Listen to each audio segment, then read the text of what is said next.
Good morning and welcome to Mission Control Houston and Space Station Live. In space, the 3 members of the Expedition 36 crew are more than halfway through their day, having started at 1 a.m. Central Time and almost ready to wrap up a busy week on board the space station.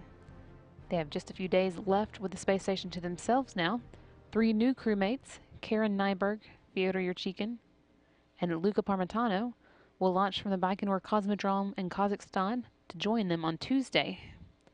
The 3 current crew members have had a full week of maintenance and science activities. On Monday, Cassidy spent a good portion of his time working on the Combustion Integrated Rack, an experiment facility intended for use with combustion-related investigations. He did some routine maintenance, replacing its fuel reservoir and igniter tips, and some less routine maintenance. For the first time since the facility launched into space, Cassidy replaced the seals that will keep the vacuum inside the hardware intact, as well as protect the crew from any escape of the experiment inside. Once he had completed that work, scientists here on the ground immediately got back to their experiments, performing runs of FLEX, the Flame Extinguishment Experiment, which assesses the effectiveness of fire suppressants in microgravity. Over the course of the week, Cassidy also spent time with the Vein Gap Experiment, part of the Capillary Flow Investigation, which investigates how fluids move up surfaces in microgravity. The vein gap part looks particularly at critical wetting conditions for interfaces between interior corners separated by a gap, which has applications in the storage, transport, and processing of liquids in space.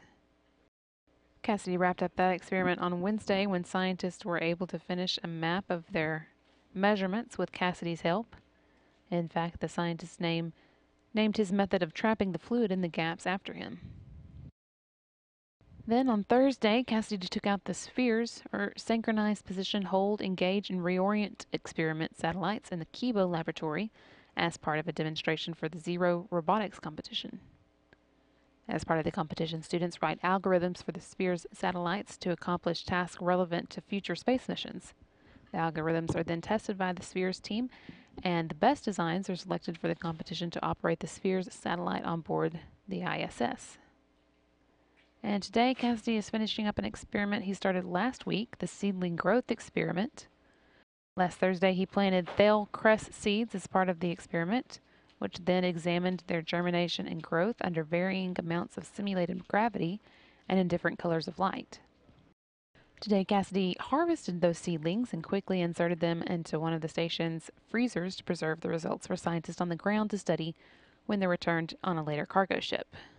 Meanwhile, on the Russian side of the station, one of the main activities for the week has been setting up a new treadmill delivered on the most recent Progress cargo vehicle inside the Rosvet Mini Research Module.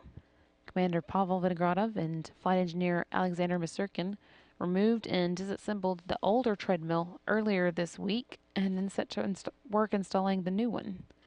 Today, Vinogradov is putting in a low noise fan that's part of that assembly inside the Rosvet Mini Research Module. That's what's going on in space this week, and this is Mission Control Houston.